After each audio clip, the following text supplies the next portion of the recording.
question that emerges now, and then we can go to what can we do about it. But is that, do you think that, okay, at some point in time you were very optimistic that these tribes could be open. Do you think we are seeing more of that polarization because perhaps of the nature of social media, for example, of the kind of tools that connect us that are very polarizing in their nature because how they are designed? Or you think it's because the problems that we're facing in the world are so massive that we kind of don't know what to do, so we tend to just choose one side or the other? Or it's more of perhaps there's that it's our nature or our nurture to at some point, I don't know, choose one side or the other. Like, where would you, or perhaps a combination of all these three or more? So just before the why, if you could. I think it's a multiple issues, probably a combination of all three and a few more. Yeah. My first, I don't know, tip, I'm not sure about that, but my first it will be fear. Because fear makes people fearless. I mean, makes people vulnerable. And in a small community, you feel protected. So somehow, at least you share the fear and you feel better.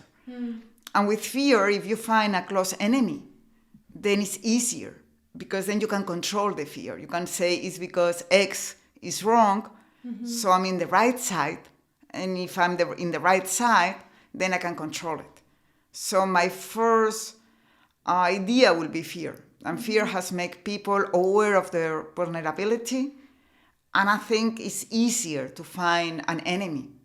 Because otherwise you cannot control anything. And the fear is just all over the place, it's overwhelming. So one way I think is that, to me, the biggest cause. And then I think many things profit from that fear. In terms of perhaps political advantage, economic advantage, social advantage. We also saw all these scandals in Facebook that they were trying to polarize because of growing. So I think the basic is human nature. And then many agendas were there to profit and make that fear, monetize that fear, if you want. And that is probably sad because it's very little control we can have.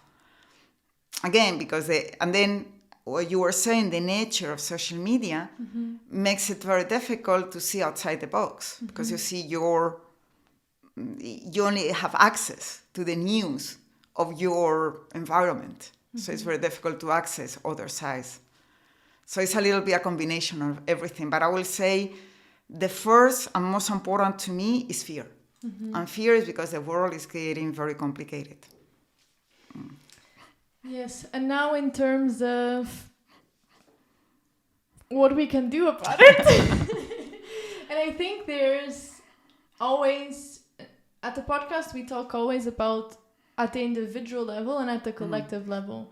Because I think at the collective level, perhaps is finding a way that we might go back to your proposal or what you were suggesting of those tribes that are open. So yes, we can be part of multiple tribes, yet we are also part of this global tribe that is tackling these global issues. And then also at the individual level or on a more day-to-day basis, what kinds of things might we do to also feel more grounded and motivated to help be part of the solution or create a solution? Okay, first I think is to be aware of our fears and of our vulnerability and learn how to live with that. And I think there in the Center of Happiness, you probably do quite a lot to help in that. Meditation, talking, expressing everything. So the worst is to keep it or not knowing that you have it. So once you're aware in the individual level of the level of your own vulnerability, to be aware that to hate is much easier than to understand. So because hating at least is a feeling that you feel something at least. I mean, there is fear, there is many problems. I hate because the responsible is this or that, so I feel better. So it's very difficult to fight against that. Yeah. And to fight against your own negative feelings. So perhaps in the center and in the week of happiness, one of the things is not to force happiness, because that is very difficult to achieve, but to try to understand and eliminate the negative feelings we all have.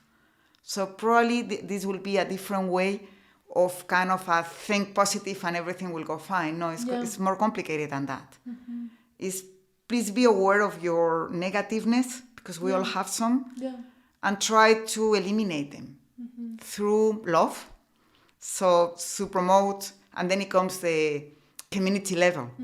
Activities that we can share each other's love or each other's passion or each other's need of contributing, that it will be at the community level, in which I think the center on AI, you can do many activities related to perhaps what is going on, what can I do to improve it, or at least discuss it in order to really have that feeling of I'm not alone.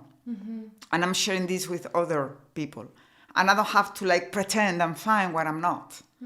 So perhaps this happiness week will be more eliminating the negative. And that will get into the positive in a much easier way. That is as a suggestion. Yeah. And in the global level, I think it's obvious now that we live in a global world. And the only possible community for the future is the global community. And that union can be either made by a lot of fragmentation and fights, or by a force of union. And we'll have to look for that force of union.